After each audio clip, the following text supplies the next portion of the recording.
Twitter es como mandar una carta al Mercurio. Claro. Es decir, tú tenés que hacerte responsable de lo que mandaste a Twitter. No es lo mismo que en WhatsApp. Ahí el problema son tus amigos. Así lo que le pasó a la Cecilia porque tenía amigas muy moconas, pero en el fondo era legítimo pensar que eso podía quedar en su grupo. Claro, obvio. Si lo hubiera tuiteado o no. Pues, si lo tuiteaba, tú lo que querías es que te oiga la gente. Entonces, el tema está... Si todos los chilenos queremos que nos oigan, ¿cómo la sociedad, los libres, no escuchan? Estaba acordando cuando yo hacía clases en comunicaciones y de repente apareces tú contactándome y diciéndome, ¿te interesa conocer a tal persona? Ven para acá, vamos a hacer una reunión, publica una carta. Y bueno, una naturalidad, o sea, un como destino de contactador, de vincular gente una con otra. Y decía, ¿de dónde saca esa energía Eduardo Herregada? ¿Por qué está tan dispuesto a contactar unos con otros? De esa parte, la cantidad de cosas que han ido pasando. O sea, si hubiéramos tenido esta conversación en ese momento, hace 2 años, hace 2 meses, hoy día, todo o muchísimo es distinto. Creo que si alguien se hubiese pensado que aquí tenemos la Biblioteca de Alejandría, que íbamos a tener interconexión, en 2 años más vamos a tener en todas partes interconexión absoluta. Bueno, miles de cosas que han cambiado, miles de cosas que no cambian, que son las básicas que a los seres humanos nos gusta conversar, entretenernos, copuchar, pero sí algunas cosas que quizá entre que han cambiado y no. Mira, desaparición de los intermediarios. Sí que son verdades a media, pero te dejo la pelota. Atomización del poder y de las verdades. Audiencias con voz. Todas son cosas hiper revolucionarias. Porque además, o sea, sí es verdad que hoy día tenemos mundos sin intermediarios, y me refiero a una cosa súper masiva, o sea, el Bitcoin, los partidos políticos, los medios de comunicación, el acceso a las redes sociales, el aprendizaje, o sea, la democratización de los saberes, está pegando una crisis. O sea, si todas estas cosas que estamos hablando, que yo sé que tienen matices, y tú las sabes mucho mejor que yo, tenemos un fin de época en el sistema de representación política o el sistema que llamábamos democrático. Tenemos todo el sistema de medios bastante colapsado. Ya, no voy a callar porque te dije cosas para hablar 200 horas. No, sí, pero son cosas fascinantes.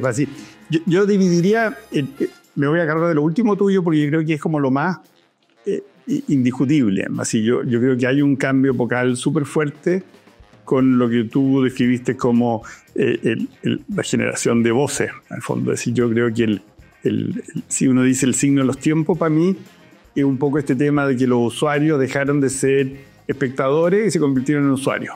Este cambio de, como los gringos hablan de lean back, lean forward, de fondo de incorporarte, que tú estás con tu aparatito y te ponía a contestar. En el fondo, mientras estás viendo la tele, en el fondo ya no estás echado como los Simpsons, y Coach Potato se llama en Estados Unidos, que tú estás echado comiendo papas fritas en un estado casi de subnormalidad. Claro, fondo, y ese era el mundo de los medios, en que tú oías ahí. Tú podías elegir cambiar el canal, pero era un grupo de personas, había gente que hablaba y gente que escuchaba. Y que te definía la realidad, te daban una historia. Entonces, yo creo que para mí ese cambio es súper importante y es como el que define todo lo que estamos viviendo y es lo que hace desde mi punto de vista positivo. Yo me acuerdo de haber hecho un curso hace muchos años, me invitaron de la Universidad Alberto Hurtado, un Coco Costadal, me acuerdo que fue muy popular, después el Coco con una prueba todo en la Católica, en cura de la jesuita. Perfecto. Y el Coco dijo, ya, ¿por qué no te analizáis esto de las redes del 2010? Te lo analizáis como signo de los tiempos. Yo no sabía ni lo que eran los signos de los tiempos y me metí a estudiar y Pablo VI había hecho un libro, Signos de los tiempos, donde decía que eran como cambios importantes que en el momento dolían, pero que eran para bien. Y él daba el ejemplo. Esa frase, sabéis, insensatos, sabéis reconocer cuando va a llover o no va a llover, pero no sabéis reconocer el signo de los tiempos. Era una típica frase de la Biblia. Y él lo daba el ejemplo que encontré muy bonito, que era la mujer que va a trabajar. Y que dice, mira, esto ha producido problemas enormes en la familia, porque muchos nunca pudieron vivir con esta cuestión, y se separaron, se destruyeron familias. Pero en el fondo la mujer le multiplicaba el tiempo a todo el resto de la familia, porque ella, en el fondo, la imagen que yo usaba era un desayuno, así que todo bien servido, y un tipo leyendo el diario.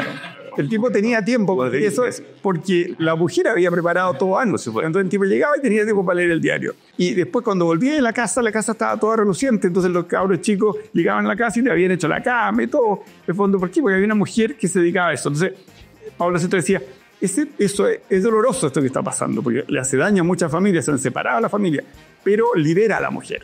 Y yo siento que en ese sentido esto es muy parecido, en el sentido de que acá tenemos un signo de los tiempos en que la gente es más libre. ¿Y en qué sentido es más libre? Y tú estabas dando el punto, y cambia la política, en que la gente hasta ahora, con los avances de las comunicaciones, pasamos de un mundo donde aprendimos a hablar, aprendimos a escribir, aprendimos a leer y a comunicarnos con la imprenta, que es una cuestión súper reciente, y de repente aprendimos a hablar.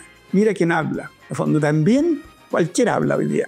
Y lo bonito de eso es que se acaba este mundo de mensajes y aparece este mundo de conversaciones como este programa. Es decir, tú, sin necesidad de pedirle permiso a nadie, montáis un programa de conversación y tenéis modelos, en el fondo, en el mundo que están haciendo esto mismo con mucho más éxito que las grandes cadenas, que los grandes medios de comunicación, etc. Entonces, ¿por qué la gente busca esas conversaciones? Entonces, para mí ese es como el gran tema, de fondo, y yo eso lo veo indiscutible. El caso de la intermediación yo lo voy a matizar un poquitito. ¿En qué sentido? Como tú adelantaste. Yo me acuerdo de verlo un día, un verano igual a me tomé un curso que ofrecía un banco chileno, una charla de Barico, el novelista italiano, que había sacado un libro que se llamaba The Game. Y yo leí ese libro y dije, esta cuestión de Game, lo primero que decía, sacaba la intermediación. Y hacía toda una teoría de la intermediación, de que sacaban los intermediarios. Oye, una cosa, perdona, a Barico le agradezco, uno, que escriba libros cortos y que escriba con una claridad y una prosa. Pero si Barico tiene un libro, hay que decirles que es un ejemplo moral para todos los lateros de los... No, pero Barico tiene un libro sobre cómo escribir inteligente. Y cortito, ¿no? Una maravilla, que el tipo se dedicaba a eso. Así pero Barico, y yo me acuerdo que en esto, esta era una charla. ¿Bueno personalmente, Barico? No, así se lo divertía. En esa época de la pandemia, eran charlas que se hacían a través de internet, entonces tú participabas y te daban un tiempo para hablar después de la charla. Entonces yo dije, voy a preguntarle esta cuestión que me tiene cachú, ¿por qué Barico se cree esta cosa de la intermediación? Porque a mí me parecía que tenía un problema en la intermediación. Y le digo, oye, y te dan la oportunidad en un momento, y yo le digo, oye, yo creo que la intermediación fue un entusiasmo apresurado tuyo porque no se dio no se acabó la intermediación, lo que pasa es que se reemplazó el intermediario. Es decir, esta idea de que íbamos a hacer todo más parejo porque se acababan los intermediarios, tenemos a Elon Musk en el fondo, es decir, tenemos otro intermediario, porque el algoritmo al final no es la naturaleza, es un relato escrito que define un poco cómo vemos las cosas. Entonces, y ese es el nuevo intermediario, un intermediario que parece más transparente, pero está ahí, en fondo, y tiene un dueño y tiene intereses comerciales, intereses políticos. Entonces, yo creo que lo interesante es entender que es otro tipo de intermediación y se reemplaza una élite por otra élite, y esa élite tiene otros juicios, en fondo. Pero a mí lo que más te quería descartar antes de la palabra es que Barico me sorprendió muchísimo, porque siempre en estas charlas, cuando tú decís una cosa como esa, el tipo te hace mierda, en fondo, y te dice... Eso le... y no, en fondo tiene la ventaja que él tiene la palabra y después le da la palabra a otro, entonces te destruye. En fondo, y uno lo hace siempre en clase, esa típica cuestión de cuando no alcanzáis a asumir bien la crítica inteligente que te han hecho, te va a tirar y te va a ir por el lado.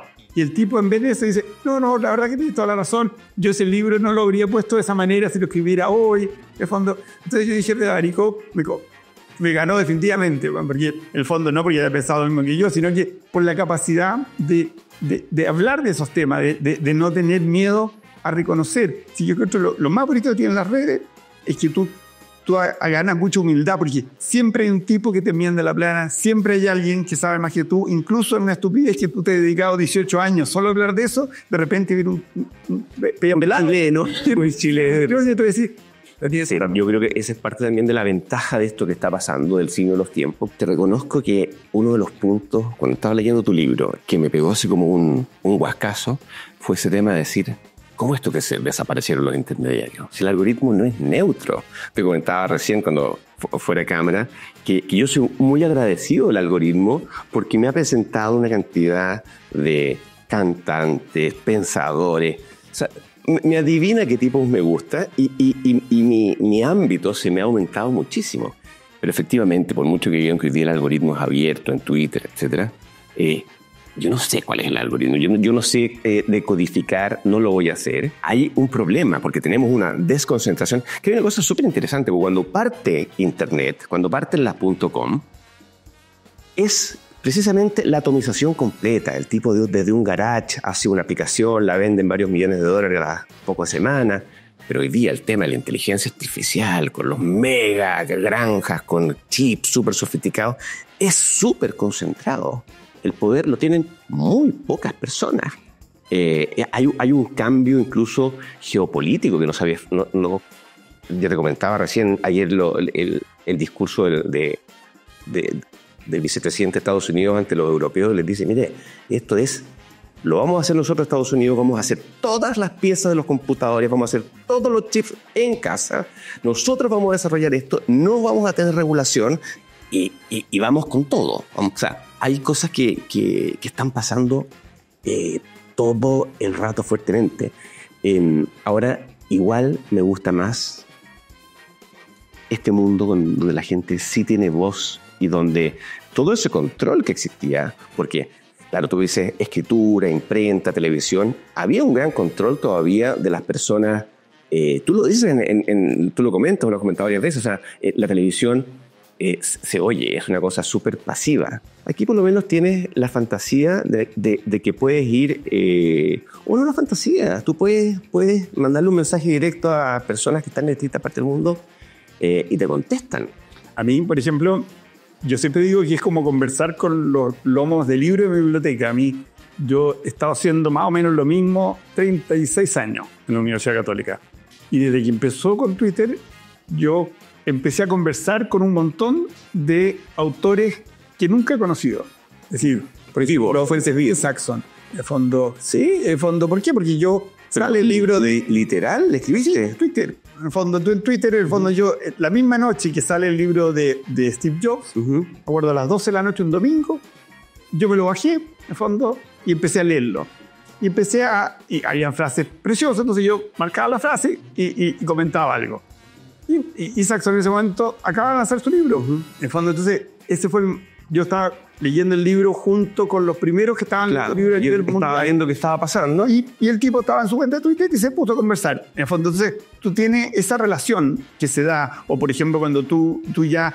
Los tipos tienen cuenta en Twitter, entonces tú ves que escriben una cosa que tú le puedes ayudar y le das el dato. En el fondo, me acuerdo una vez un tipo estaba en Chile, entonces decía, voy de tal parte a tal otra.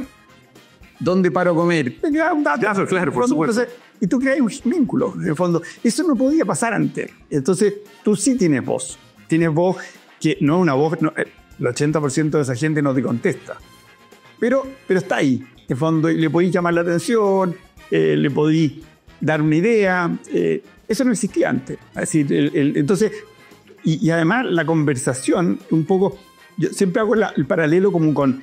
Esto es como hablar en una sala de clase, con todos los cabros. Ahí, cuando estábamos en el colegio, en que tú no hablabas solamente para la profesora. Tú también estabas hablando todo el rato.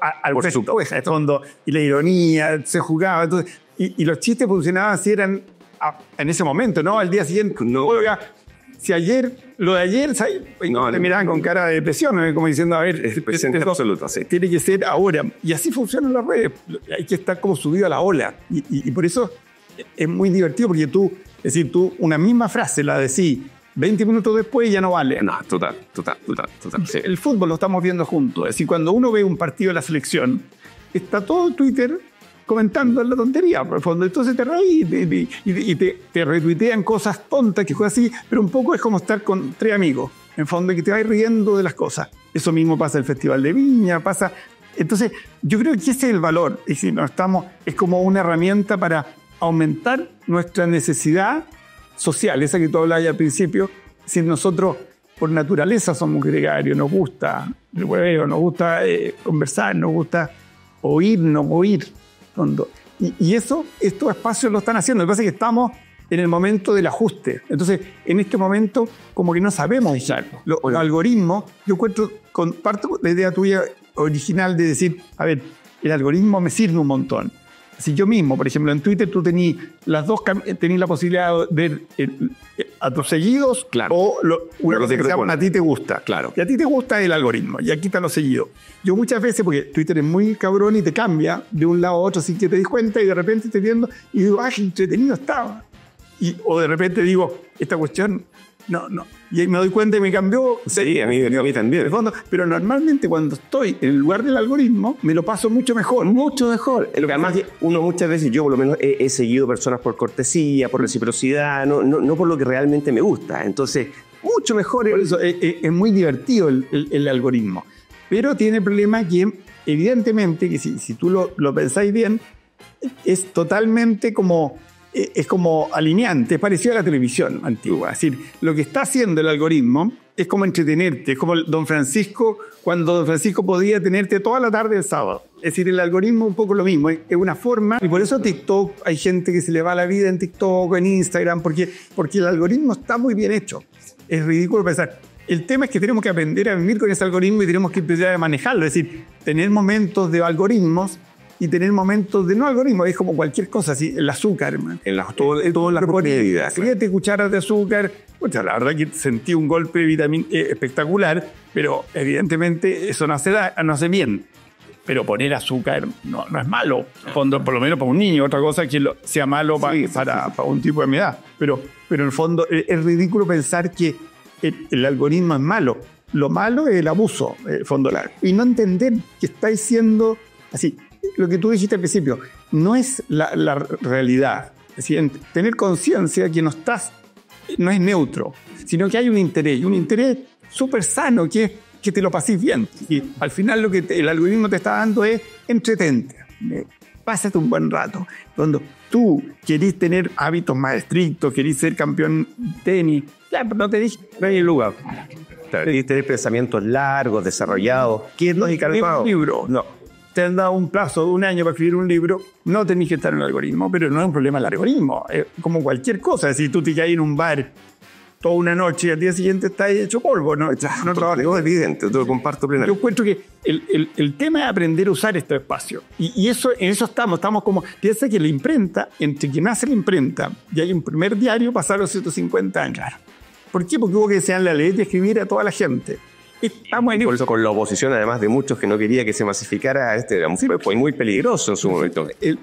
Piensa que Platón se negó a la escritura porque consideraba que iban a matar la memoria, iban a matar la capacidad de filosofar. Tenía un sol en su predicamento. O sea, si tú estás en la lógica del eterno retorno, de que cada ser humano tiene que enfrentarse a todos los problemas desde cero, o sea, tú desde que tienes el libro te apoyas en las espaldas de todos tus antepasados. ¿Sí? Y ya empiezas a hacer agregaciones marginales a los saberes. Y esa es la ciencia, es como subir en hombros de gigantes, se dice la idea que tú cuando crees en la ciencia, tú dices, ¿sabes qué? Yo creo en esto, en fondo aprovecho esto para construir contra esto, sobre esto, desde esto. En fondo, eso es lo bonito del libro. Antes era como empezar de nuevo. Entonces, de hecho, Platón decía, un libro no se puede defender. La gente que tenía una conversación, el maestro con autonomía del autor y el intérprete interpreta lo que quiere. Y pasa lo que sea. Sí. Mientras que estaba el autor conversando, el maestro con el discípulo, y se daba una cosa muy bonita. Y la memoria era muy importante, por eso todo eran canciones, todo eran rimas,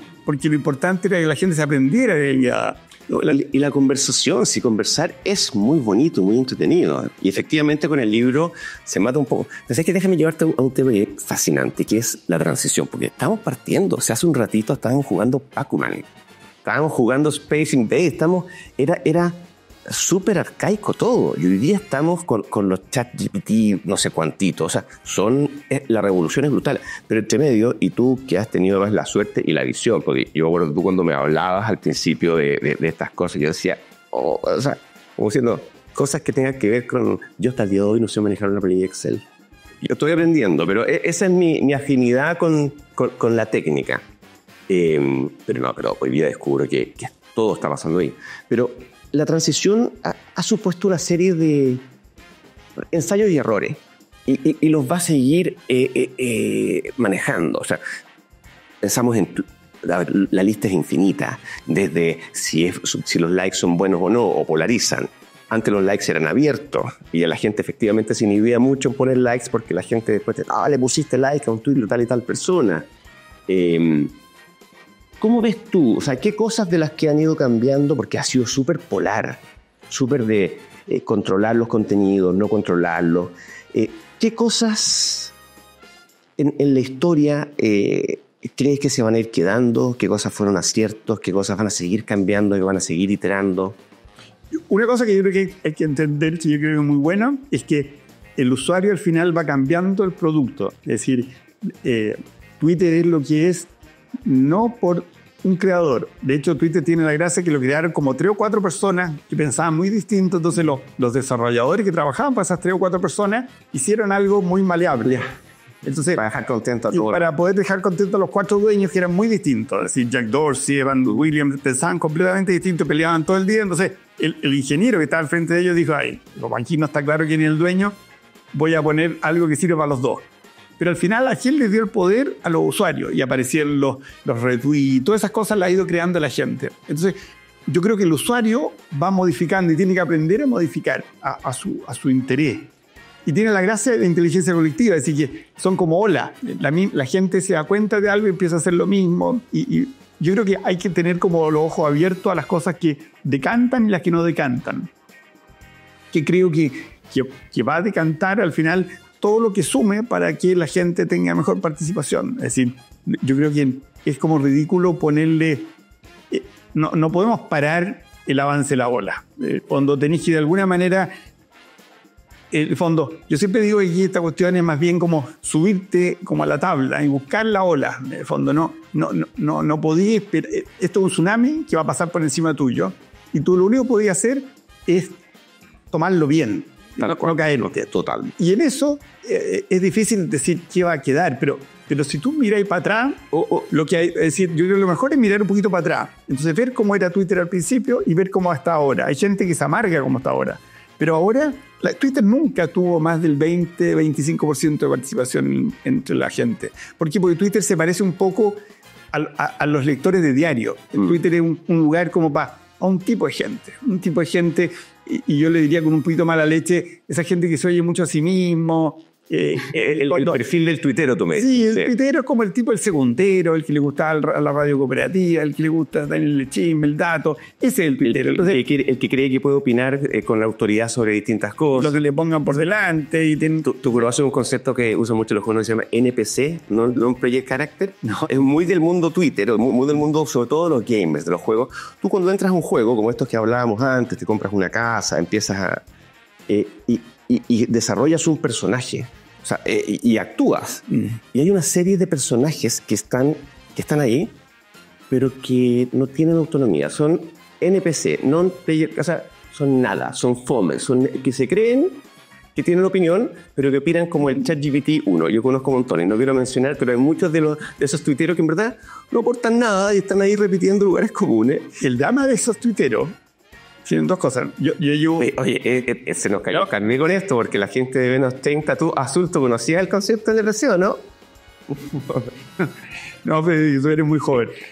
Pero es que lo bonito que tiene eso, yo llevo unos 12 años haciendo escucha como profesionalmente en las redes sociales. Así he desarrollado como un laboratorio ese tema, que ahora además acaba de pasar el comité spin-off de la Católica, que vamos a crear una empresita que se llama NetSense. Y este laboratorio lo que hace es tratar de encontrar señales interesantes en la escucha que hay en las redes. ¿Cuál es el problema que tiene en las redes? Un poco lo estás iluminando tú. Y es que en las redes está todo el ruido. Está toda la gente hablando. es como que tú grabaras todas las llamadas telefónicas de Santiago. ¿Qué es lo importante que ha pasado en los últimos 2 horas? Y tú grabáis todas las llamadas telefónicas de Santiago y están lo más importante que ha pasado en las 2 horas. Pero la cantidad de basura que hay, porque la gente, casi todos ni sabían lo más importante que ha pasado. Y además, lo más importante también es una decisión arbitraria del que... Sí, pero al fondo, ¿pero qué sería para mí lo más importante? Lo que genera más conversación. Así, ¿qué ha generado más conversación social? Eso sería como, entre comillas, lo más importante. Conversación social significaría que más gente lo está repitiendo y que llega a grupos más distintos. Ese es como el concepto que nosotros hacemos. Entonces, nosotros con algoritmos descremamos y buscamos cuáles son esas cosas. ¿Y cuál es la idea? Poder discriminar entre un tipo que toca la bocina en la calle, otro que insulta y otro que manda una carta a un diario. Es decir, son 3 gestos de comunicación, pero unos van a tener más impacto que otros porque están mejor hechos, etc. En Internet, en el fondo, la gente se asusta porque ve todo esto junto y dice, ¿cómo mi punto de vista, que pucha, yo soy un tipo serio, voy a estar ahí con toda esta cosa de grito, bocinazo? Y no se da cuenta que en realidad gran parte de eso no es tan relevante. Y si tú estás ahí, tú puedes ser relevante sin tanta dificultad porque el sistema es bastante más inteligente de lo que parece. Es decir, la gente te va a comentar lo tuyo, va a compartir lo tuyo, mucho más que lo que comparten los de otros.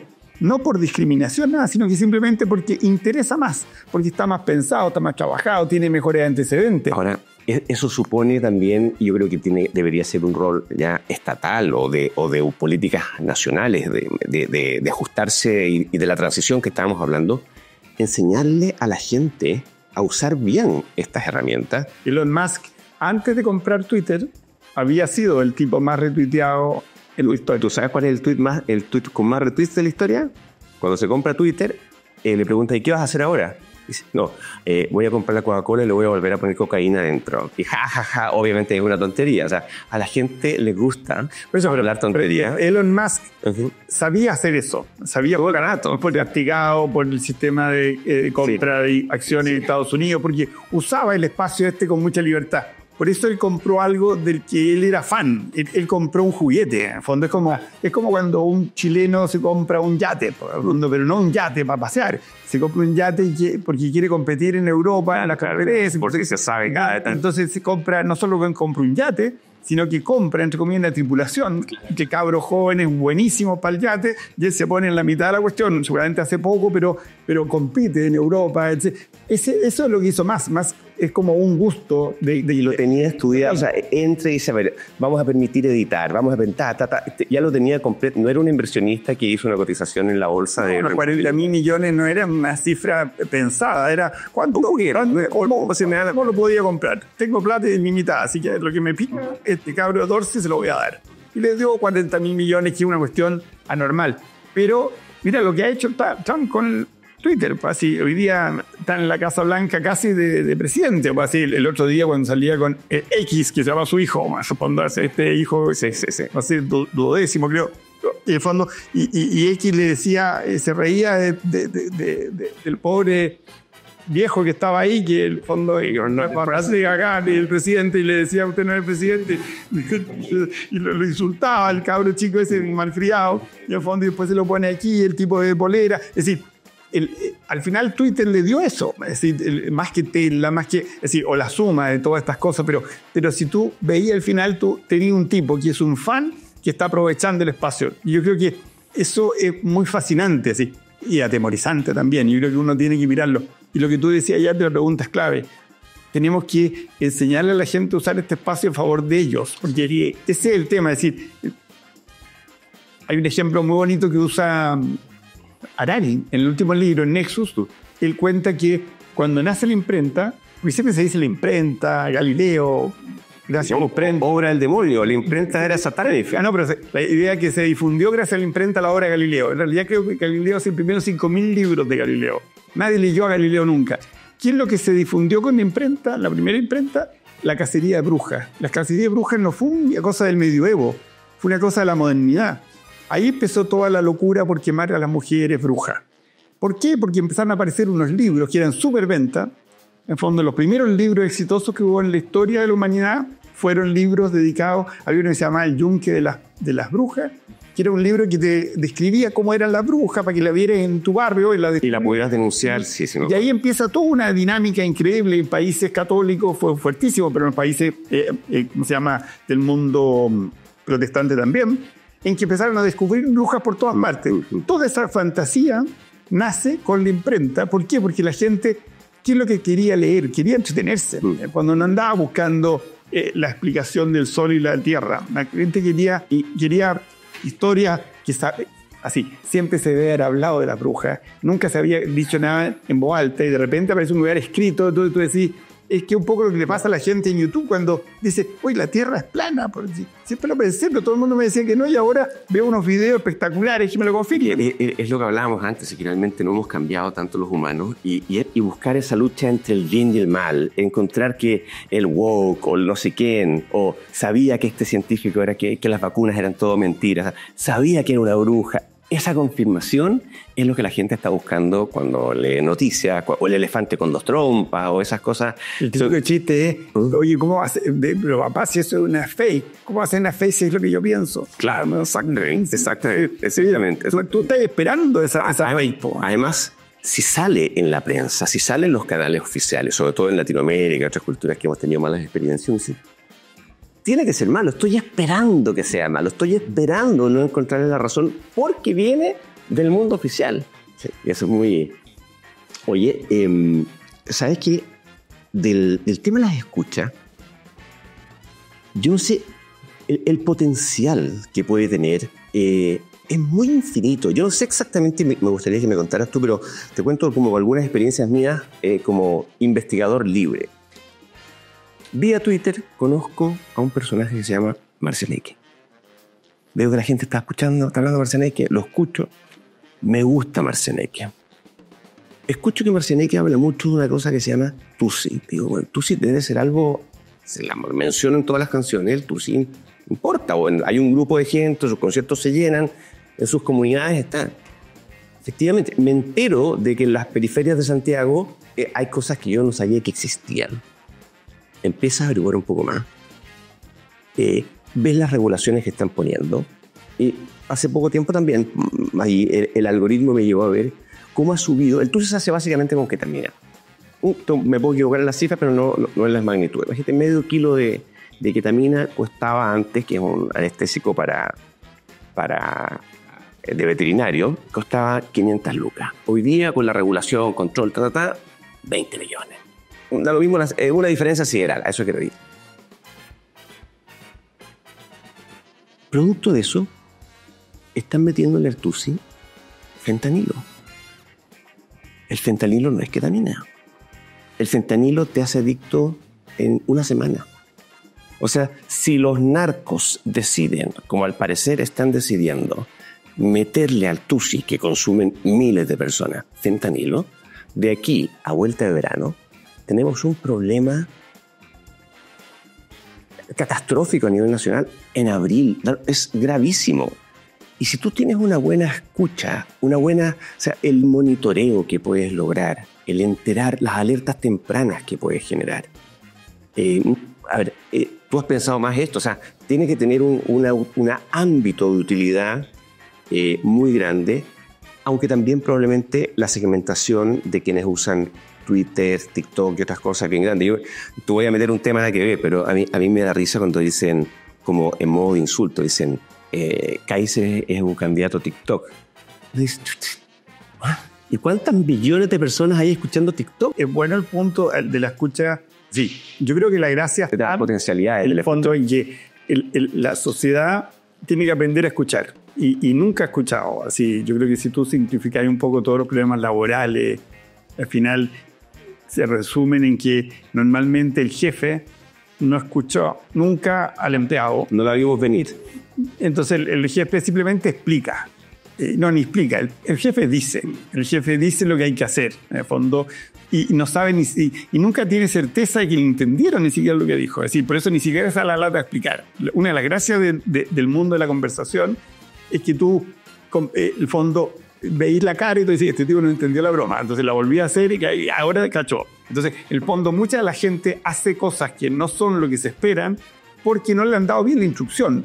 Ahora se llama prompt, la instrucción. Sí, es como más elegante, pero en el fondo es decir claro lo que yo quiero. ¿Sabes que yo? Es que me gustaría que esta conversación que tengamos lo pasemos bien. Y tú y la otra persona, vamos de acuerdo, pasémonos bien los dos. En el fondo, muchas veces no damos bien eso. Entonces, yo pienso que en parte es porque no escuchamos. Es decir, no tenemos vocación de escucha porque creemos que sabemos tanto, somos tan capos, ¿sí? Y les pasa a los líderes, en el fondo, es decir, los Piñera del mundo, le ha ido tan bien en la vida que cualquier asesor que le pone al frente lo mira con cara y dice, oye, mira dónde estoy yo, dónde estás tú. De fondo, es decir, es muy difícil convencer a un exitoso de que hay algo que no sabe. Y que el mundo ha cambiado en los últimos 10 años demasiado y que se juega con otras reglas. Pero los tipos, pero además, aunque no hubiera cambiado nada, hay muchas. Es decir, el súper exitoso no ha escuchado nunca. ¿No? Porque se van cerrando, se cierran además todos sus yes man, se van aislando, entonces se aíslan. Entonces, yo creo que el tema está que hoy día tenemos una herramienta de escucha increíble, porque en todos estos lugares, yo siempre he hecho la idea que las redes sociales es como que hubieran puesto micrófono en todas las cafeterías, en las casas donde come la gente, en todos los lugares, y tú podías empezar a oír hablar qué están diciendo de ti. Entonces, y las empresas tienen la posibilidad de escuchar qué están hablando de ellos. Pero como las instituciones pueden empezar a hablar qué se está hablando de cosas relevantes, como el fentanilo. En el fondo, debiera haber hoy día un sistema de atención de ver qué se está hablando de esas cosas. Y la gracia es que además ponen parlante. Y entonces tú incluso puedes contestar, es decir, alguien está hablando mal de Francisco Leturia, y tú puedes decirle, oye, ¿sabes qué? Eso tenía un punto en ese tema, es verdad que yo no atendió eso, es decir, y generar una conversación. Por ejemplo, si tú a ese tipo que habló mal de ti, quizás con alguna razón, tú le tirás una pachotada, no lograste conversar. Pero si tú encajáis y le decís, ¿sabes qué? Tú te convertís en otra persona y ya te empiezan a tratar distinto. Mi gran experiencia en las redes es que mucho más que bots, hay gente adolorida, hay gente que lo ha pasado mal, por ejemplo, con la católica, por ejemplo, la Iglesia católica. Entonces, tiene una, o con mi manera de hablar, por los chilenos, en el fondo, te tiene un prejuicio natural y te tira la pachotada. Pero cuando tú le contestáis, se rompe un poco eso y empieza una conversación que a veces es súper buena, otras veces no va a ninguna parte porque el tipo está totalmente pirado, en el fondo. Pero muchas veces no es eso. Entonces, yo creo que la escucha es lo que viene, es como lo nuevo, porque la gente ahora está hablando, porque es una escucha voluntaria. ¿Sí? El gobierno no podía escuchar los teléfonos. Lo más bonito es que hay un espacio como es Twitter y hay otros como TikTok, como Instagram, donde la gente dice, no, yo quiero que me oigan. Y abre la carta. En fondo, porque justamente lo que quiero es que se sepa, este tipo hizo tal estupidez. Entonces, esa escucha es como que te hubieran dicho, ¿sabes qué? Estas cartas las puedes revisar. Y eso es muy sano, porque tú lo que estás haciendo es la gente que está abriendo el vínculo. Es decir, a mí no me están violando nada. Yo me acuerdo cuando empezó Twitter, Pablo Matamoro empezó a trabajar con Piñera y empezó... El sapo, ¿no? Está sapeando, porque dijo que iban a empezar a escuchar. Ya. Y que ahora cagada en Chile, porque dijeron, oye, pero ¿cómo? Entonces, porque Piñera acababa de asumir, y gran parte de los empleados públicos estaban tuiteando contra Piñera y eran empleados públicos. Entonces dijeron, oye, me van a ver los tweets para quedarle acá. Pero era porque la gente no estaba usando bien Twitter. No, y que hay una cultura paranoica en Chile de poca tolerancia. Además, uno te dice que Twitter es como mandar una carta al Mercurio. Claro. Es decir, tú tenés que hacerte responsable de lo que mandaste a Twitter. No es lo mismo que en WhatsApp. Ahí el problema son tus amigos. Así lo que le pasó a la Cecilia, porque tenía amigas muy boconas, pero en el fondo era legítimo pensar que eso podía quedar en su grupo. Claro, obvio. Si lo hubiera tuiteado o no, pero si lo tuiteaba, tú lo que querías es que te oiga la gente. Entonces, el tema está, si todos los chilenos queremos que nos oigan, ¿cómo la sociedad, los líderes, no escuchan? Y ahí está. Y la verdad que la diferencia, por ejemplo, el salto que dio Trump respecto a la política norteamericana, me acuerdo que hubo un tipo que se llamaba Kreis, de apellido, no me acuerdo, no soy una bestia, pero un profesor de Chapel Hill, que vino a Chile varias veces a la Católica, y él tenía unos libros fascinantes sobre el uso de las redes sociales en política. Uh-huh. Y él escribió un libro muy poco tiempo antes que ganara Trump, donde mostraba que era imposible que los republicanos pudieran ganar una elección en Estados Unidos nuevamente, porque los demócratas habían logrado tanta ventaja en el manejo de las redes sociales que los republicanos habían quedado fuera de juego. Ah, mira. Y el ejemplo, además de la prensa tradicional, que ya la tenían... Sí, pero el ejemplo era Obama. Obama se había escapado. ¿Y cuál era la gran diferencia? Y él lo mostraba con la última elección de Obama, que los republicanos, Rumey, por ejemplo, habían como 20 personas entre Rumey y el community manager. Que todo tipo de controles, que lo hacían súper lento. El memo, revísame la cuestión, para arriba, no me convence, déjame... Obama era súper liberal y dejaba que el tuitero le hiciera lo que quisiera. Estaba al lado, tenía mucha confianza con él. Entonces, el fondo salía en foto, estaba hablando Clint Eastwood, criticando a Obama, diciendo que la silla estaba vacía, y ponían un Twitter en que ponía a Obama de espalda, estaba ocupando la silla, como diciendo, no está más hoy, claro. Así, los tipos tenían la capacidad de hacer eso. Entonces, lo bonito que tiene eso es que los tipos se habían dado cuenta que mientras más cerca estaba el tuitero, entre comillas, de la fuente, más fuerza tenía. Pero, entonces, y los republicanos estaban acá. ¿Cuál fue la gracia? Que apareció un señor que no era ni siquiera republicano, porque yo creo que había sido cualquier cosa. Había sido demócrata republicano. Era un tipo que no era del mundo republicano, y el tipo se puso a tuitear él. Y esa es la potencia total. Cuando tuitea él y se pone a las 5 de la mañana, porque debe tener problemas de sueño, a tuitear antes de que empiecen los matinales, y pauteó todo. Y a veces, los tweets más famosos de Trump son: no conozco ninguna persona flaca que tome Diet Coca-Cola. Así partían las cosas. Claro, es verdad, primero bien... Era tontear. Y un poco Elon Musk es lo mismo. Elon Musk es un troll. En el fondo, un tipo que le gusta shitpostear. Entonces, cuando la gente lo trata como si fuera un empresario tradicional, se equivoca medio. Él no está. A veces hace cosas que tienen que ver con su idea. Muchas veces está puro jugando, está puro leseando. Entonces, ahora, es como tomarte en serio a un tipo que está en el Estadio Nacional, en el fondo está gritando. Hay un punto que pasa desapercibido que yo creo es súper importante. Te voy a contar una anécdota para seguir con el tema de la transición, que me importa mucho. Te voy a contar una anécdota de la transición también, porque que se está dando en otros ámbitos relacionados. A propósito de las escuchas, hablaba el otro día con un antropólogo que había estado trabajando para el gobierno en ciertos temas de escucha. Las barras bravas y varios otros grupos son como... potenciales generadores después de grupos de bandas criminales y cosas así. Entonces, como antropólogo, había ido a hacer con sus equipos estudios de campo a los estadios o a distintos lugares de esos perfiles.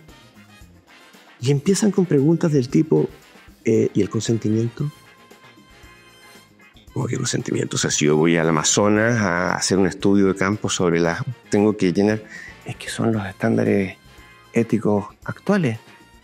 Bueno, y tú ves que con toda esta paranoia a ratos que ha empezado con el tema de privacidad, datos personales, tú no puedes hacer un estudio de campo en el estadio sobre las potenciales conductas criminales, consumo de droga, uso de armas que tienen los tipos. Y si tú le pides el consentimiento, no vas a sacar la pistola, no vas a descubrir ninguna de las cosas que pueden existir. Te lo digo a propósito de las escuchas, pero también a propósito de la transición de las cosas que están pasando. Porque, a ver, pregunta abierta. ¿Cómo has visto tú entre tus colegas esta competencia? Porque ya es súper fuerte la competencia entre Twitter, la prensa somos nosotros, el periodismo ciudadano, lo que estamos haciendo acá. O sea, un tipo que no es periodista se pone a conversar con otra persona porque se le dio la gana, ejerciendo sus derechos constitucionales. El tema del fact-checking. Fact-checking era una profesión para mucha gente y decía, bueno, nosotros somos los calificados para determinar. Había mucha empresa y hace 6 meses era una cosa bien considerada y en un repente, desapareció. O sea, están pasando muchas cosas. ¿Cómo se las están viendo y qué cosas? Te hago otro comentario. A mí el fact-checking, o sea, a mí lo de los community notes me parece un excelente invento, me parece súper civilizado porque además aumenta la cantidad de información en vez de restringirte. Tú podrás decir a quién le crees o no. Y hay alguien que te pega un coscacho, te dice, mira, tú lo que dijiste es falso. Pero, bueno, te he tirado muchas cosas. Es que me hace imaginarme para dónde va esto. Es complicado. Bueno, tú estás diciendo un libro, o sea... No, el fact-check para mí es un tema súper relevante. Así, tanto que me acuerdo hace unos años, de hace 10, 15 años, en una reunión, me acuerdo en la casa de la María Galpián, María Robo, nos juntamos todos los profesores de la Escuela de Periodismo y estuvimos viendo a ver qué nos falta. Y salió el tema del fact-checking. En fondo, como un tema que no estaba en Chile, estaba recién apareciendo en otros lados. Y dijimos, oye, tenemos que meterle esto porque esta fue el fact-checking, que suena tan bonito, es verificar. En el fondo, y la verificación era una cosa que, así como nosotros trajimos del modelo norteamericano muchas de sus características, hubo algunas que no llegaron a Chile por un tema de, yo te diría, de costo de factura. Así, era más caro. Habían dos cosas que no teníamos en Chile. Por ejemplo, una que tenían en Argentina que no estaba en Chile, que eran los secretarios de redacción, que era un tipo de... en los diarios habían los jefes de los periodistas y los secretarios de redacción, que eran los dueños del papel. Y se competía por qué áreas periodísticas, política, negocio, etcétera, consumía cuánta cantidad de papel, en que los jefes que tenían equipos de periodistas disputaban con los secretarios de redacción. Esa figura que estaba en los diarios norteamericanos grandes, en Clarín, en La Nación de Buenos Aires también, en Chile nunca llegó. Es decir, aquí los jefes tenían también el papel. Es como por mostrarte cómo se simplificaban los modelos y era un poquito más pobre. Otra de las cosas que nunca tuvimos fue la verificación. Es decir, que alguien, después de hacer un artículo, otra persona revisara los datos importantes, direcciones, edades, cuestiones. Nunca se hizo acá. La verificación es un tema fundamental. Pero el desde la verificación es cuando el medio verifica lo suyo. Claro, estándar ético profesional mínimo. El salto que se hizo en un momento por la cantidad de barbaridades que dicen... Porque al final, ¿de dónde vienen las mentiras? Las firmes. Las mentiras vienen del activismo político. Es decir, es mentiroso que tenga un interés político. En política estoy hablando. Es decir, no es un periodista el mentiroso normalmente, sino que el periodista es usado por un mentiroso. O sea, los gobiernos, los grupos de interés, eso parece. Lo que tiene es parte de la política. Fondalco al final lo que tratáis, porque además no es verdad y mentira. En política no hay verdades. Tú votas cuál es la verdad. Es decir, el fondo, la opinión pública tiene derecho a definir lo que va a ser la verdad. Es decir, una constitución, un punto de la constitución no es verdad o mentira. Es que nos pusimos de acuerdo, y nos pusimos de acuerdo ¿cómo? Con un consenso que se... No, en eso sí, pero claro, cuando te dicen me enteré por la prensa y cuando después descubres que la información estaba hace un mes atrás, eso es una mentira. Ahora, tú no tienes por qué parar la base que te van a decir la verdad los políticos, porque generalmente no te la van a decir. Lo que te digo yo, por supuesto que hay mentiras, pero gran parte de la conversación política, por ejemplo, cuando se dice que Kast decía que se iba a poder abortar a los 9 meses, no era verdad o mentira, era una exageración quizás, pero es verdad que era tan ambiguo el texto de lo cual no se podía abortar. Eso es aprovechar comunicacionalmente algo que te da pie para magnificar. Pero tú no puedes controlar eso. Eso me lo de acuerdo, evidente. No debiera controlar eso porque eso lo controla la opinión pública votando por ese señor o no votando por ese señor. O tú, como tú decías ya antes, hay que educar a la opinión pública a saber cuestionar a los políticos. Es decir, una persona con más educación cívica es más inmune a las tonterías de esas. Pero dando un paso adelante de eso, yo lo que encuentro muy atractivo lo que tú decís del fact-checking es que el fact-checking fue como... A ver, ¿por qué no usamos esta herramienta de verificación en paralelo a cosas que se están diciendo? Y se usó los debates presidenciales. Y era muy bonito porque tú tenías en los debates donde normalmente la gente dice cosas que no se pueden verificar y que son muy válidas, pero a veces dicen cosas que son totalmente falsas, como decir, por ejemplo, yo estuve 3 veces en Punta Arenas, conozco Punta Arenas, que el tipo no ha estado nunca en Punta Arenas. Entonces, el fondo de ese dato se está dando un gusto totalmente, está mintiendo. Entonces, eso sí se puede verificar. El tema me interesa mucho, pero al mismo tiempo de interesarme me doy cuenta la crítica que existe. Y la crítica es súper válida porque al final las empresas fact-checker son otros medios y tienen intereses igual que los medios uruguayos y tienen los mismos puntos de vista. Tú veis que ¿cierto? En España, que está tan dividida la cosa, se nota muchísimo. Hay empresas de fact-checkers de un lado de la grieta y empresas de fact-checkers del otro lado. Entonces, uno está mirando todo el día a Sánchez y el otro está mirando todo el día a Feijóo. Y el fondo, pero la verdad que el trabajo que hacen puede ser malo o bueno, pero evidentemente distorsiona un poco el que están todo el día dedicados a mirar. Unos son woke y otros son yo me acuerdo anti-woke. Un amigo común que tenemos había hecho un trabajo en Brasil sobre precisamente desinformación y estaba muy preocupado por lo que estaba pasando. Y bueno, le pregunté en una reunión que tuvimos, sin mencionar su nombre, ¿cuántos de tu equipo de verificadores eran partidarios en ese momento del gobierno? Y decía, bueno, es que ninguno. ¿Y de dónde conseguías el financiamiento? Bueno, de Soros y qué sé yo. Pero yo creo que el tema más complicado, porque como tú lo describes, desinformación, el fact-checking es ultra importante. Es la pega del periodismo. La locura empezó cuando se perdió el control del discurso por las redes. La gente empezó a opinar lo que se quería. empezó toda esta paranoia de la desinformación y qué sé yo, y empezó esta campaña, esta cruzada, literalmente cruzada inquisitorial por combatir el error. Por combatir el error y lo que fuera falso, bajarlo. Lo cuenta súper bien en la entrevista con Joe Rogan que comentábamos cuando veníamos caminando para acá. Y además, primero, es imposible de hacer por volumen. El margen de error es altísimo y porque además terminas capturado por un grupo de personas con visiones súper ideológicas, que generalmente son personas de clase alta, con títulos universitarios, educadas, que nunca se han trabajado en una construcción. O sea, ¿me entiendes? Es un sesgo cultural, etario, súper fuerte. El mismo sesgo que tienen los medios. En el fondo, tengo un amigo, Fernando Ruiz, un profesor de la Universidad Austral, que fue presidente de la Asociación de Periodistas Argentinos, y él tiene toda una teoría de que los periodistas manejamos ciertas comunidades como si fuéramos corresponsales de guerra. Así, nosotros vamos a la población como si fuéramos a Beirut. En el fondo, ¿por qué? Porque no somos parte de ahí. Es decir, los periodistas no son representativos y van como extranjeros a ciertos lugares. Especialmente en el mundo social más popular, lo vemos de distancia. Yo me acuerdo cuando pasó el estallido, los alumnos de la Católica se pusieron a hacer un micromedio porque decían que los medios tradicionales no estaban viendo la protesta desde adentro, la estaban mirando con miedo como en drones, era como un periodismo de dron mirando de lejos, pero no estaban conversando. Entonces yo creo que el periodismo siempre tiene ese riesgo. El tema es que ser consciente que cuando tú entras al Mercurio, tú sabes la línea editorial del Mercurio. Y yo creo que en los fact-checkers tiene que haber una claridad también en cuáles son esas líneas editoriales. Es decir, yo estoy preocupado de tal tema, de fondo, pero siempre tiene un problema que es muy serio, y es que, el fondo, cuando tú, así, uno no puede creer que así, yo creo que nadie lo cree. La verdad es que vale, y gran drama y tienen los fact-checkers en serio, es que la gente que se expone a leer la verificación también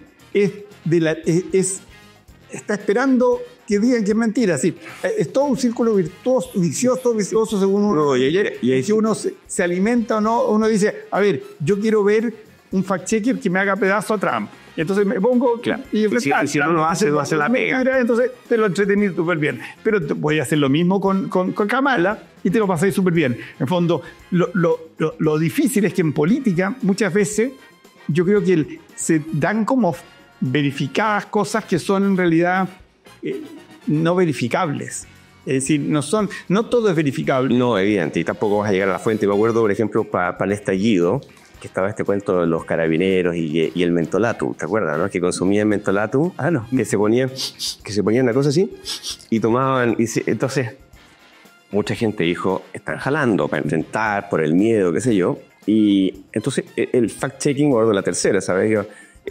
Fact-checking, falso. Consultado el alto mando de carabineros respecto, entonces me dice que yo tengo una más grande. Bueno, a lo mejor el periodista no tuvo la maldad suficiente para darse cuenta que no le iban a decir, que era imposible que le dijeran otra cosa. No, pero yo creo que hacer fact-checking es hiper importante, y la única cosa loca fue este periodo de 2 o 3 años de transición que después se nos va a olvidar, donde había gente que quería censurar y desplataformar a otras porque decía cosas que no le gustaban. Pero yo creo que ese tipo de cosas ya se quedaron en el pasado, y por eso te decía, la lógica de los community notes, van a existir siempre lógicas, pero ya no van a ser tan brutalmente cazadoras como las que fueron hace un par de años atrás. Sí, yo creo que hay un momento como que la gente, al final la gente le tiene miedo a la masa. Este es el tema de la élite. Siempre la élite le tiene miedo a la masa. Sí, en el fondo hay un grupo de gente que la lleva en la sociedad, que tiene control, que le tiene miedo a la irrupción de la masa. Y eso ha pasado siempre en la historia.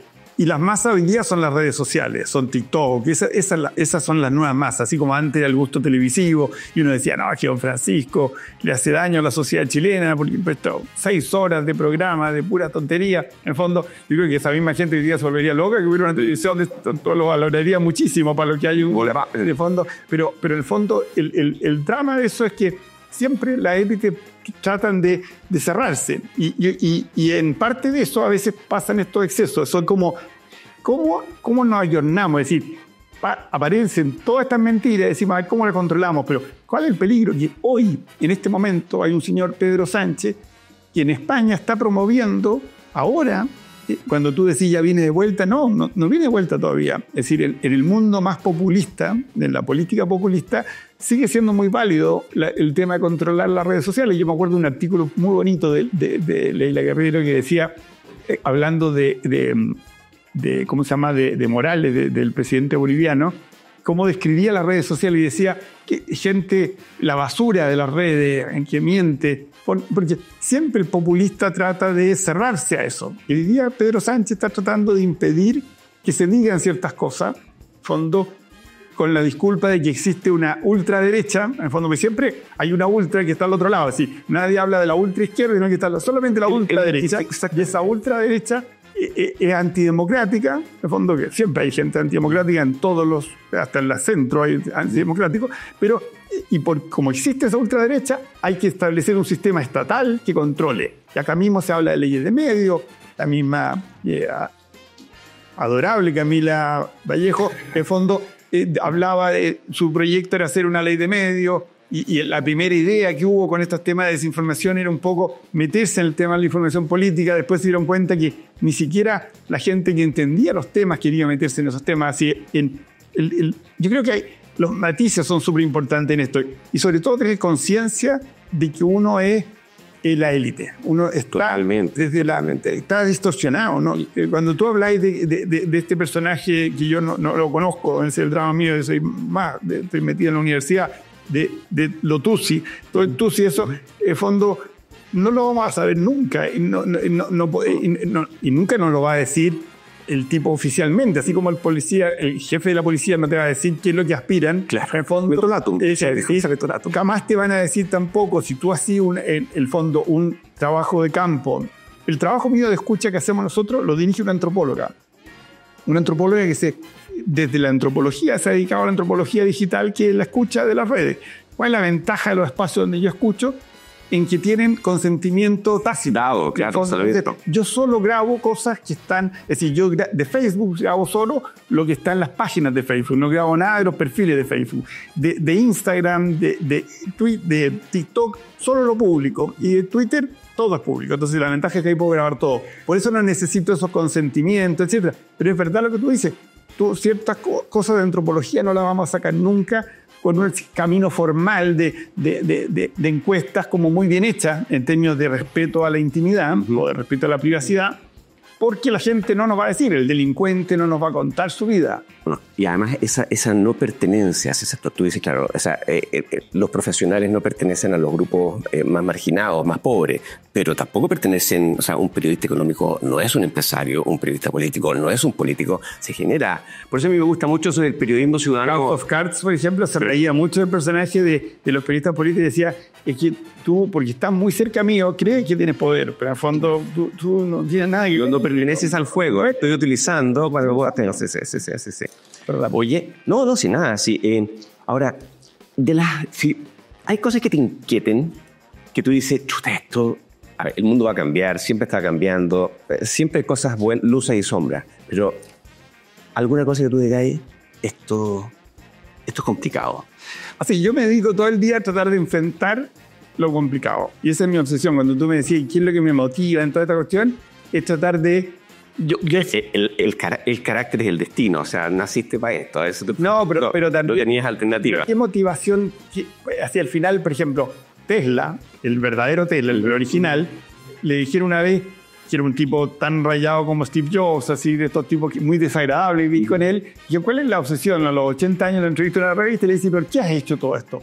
Y decía, porque va a haber un momento en que la electricidad y la radio, que fueron sus dos grandes inventos, van a permitir que en cada bolsillo de los habitantes del planeta haya un aparato y estemos todos conectados.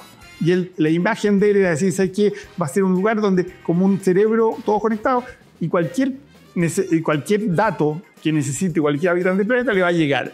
Lo que no veía él es que por las mismas autopistas perfectas que tenemos hoy día, iban a entrar las mentiras con mucha más facilidad incluso que las verdades, pero él tenía esa idea, eso lo motivaba. Mi motivación de verdad, al final del día, lo que me entretiene de todo esto, es que yo me doy cuenta y me sorprendo porque de verdad no entiendo bien cómo sale, que logro mover cosas así, usando las redes con cariño, porque yo no sigo mucho las reglas normales, tengo muy pocos seguidores en términos mundiales, son 4 gatos, pero es un tipo de gente, son todos como seguramente el mundo extra periodístico, muy periodístico, entonces logro mover cosas, y mover cosas a lo que yo creo que es como enfrentar temores. Así yo en el fondo tengo como una fascinación por el sistema un poco del que tú en tu libro, para mí la libertad de expresión es como la clave de todo. Entonces, todo lo que vaya contra esa libertad, yo lo estoy como tratando de enfrentar. Pero no lo enfrento con, así, en algún momento se podrán hacer normas. Yo lo que trato de hacer es cómo ayudar a que la gente se maneje mejor en estos espacios. Esa es como la obsesión. Me recuerdo, por ejemplo, cuando supuestamente le censuraron a Matamala una columna sobre Hitler, qué sé yo. Está todo el país hablando cabeza de pescado. Yo te voy a reconocer un defecto. Yo soy muy tolerante conceptualmente, pero en la personal, o sea, cuando alguien se pone a hablar tonteras y me pilla mal parado, yo ese día debo haber silenciado 300 personas. Cualquier persona que empezaba con la tontera de TikTok decía, fuera. Hasta que me encontré con una entrevista tuya donde ponía un poquito de sensatez y calma, y ahí se me quitó la rabia y los desilencié a casi todos. Pero, claro, o sea, en fin, la gente habla mucha tontera de repente, pero no. Es que no es tontera, si tú lo pegas bien, hay mucho a ver, yo creo que es temor, la gente tiene miedo a que le cambien. La gente, somos gregarios, y lo gregario nos hace también la identidad. Yo creo que aquí el gran tema no es tanto un tema de que la gente quiera mentir o quiera oír mentiras, sino que quiere solidificar su identidad. Cuando tú decís, ¿qué es lo que más nos entretiene? Yo siempre tengo una imagen muy bonita y es las abuelas, las mujeres en las casas conversan mucho las copuchas y hablan mal de otros. Ese hablar mal de otro. Peleemos que tanto une. Sí, pero ese hablar mal de otro es la educación. Es como decir, ¿sabes? En esta familia creemos esto. Exacto. Somos distintos a tu tío, porque tu tío tiene otras costumbres, sí, no es como nosotros. ¿Por qué? Porque tú quieres que tu hijo siga eso. Entonces, esto yo creo que para mí es como la esencia de lo gregario. Es decir, es la identidad. Es decir, ¿qué somos nosotros? ¿Qué no somos nosotros? Entonces, en ese esfuerzo yo encuentro que caen todas estas cosas. Entonces, la gente dice estupideces muchas veces porque... Es decir, es tan estúpido como decir que es mejor Colo-Colo a la Chile, si fondo, sino no. Y con fanatismo y con absoluto. Es que no hay absoluto en ese lugar. No es tú lo que tú puedes decir, mira, sabes que este jugador es bastante más diestro que este otro, pero decir que la Chile y Colo-Colo son uno mejor que otro por naturaleza es una estupidez, pero que la decimos con toda tranquilidad y nos jugamos por eso.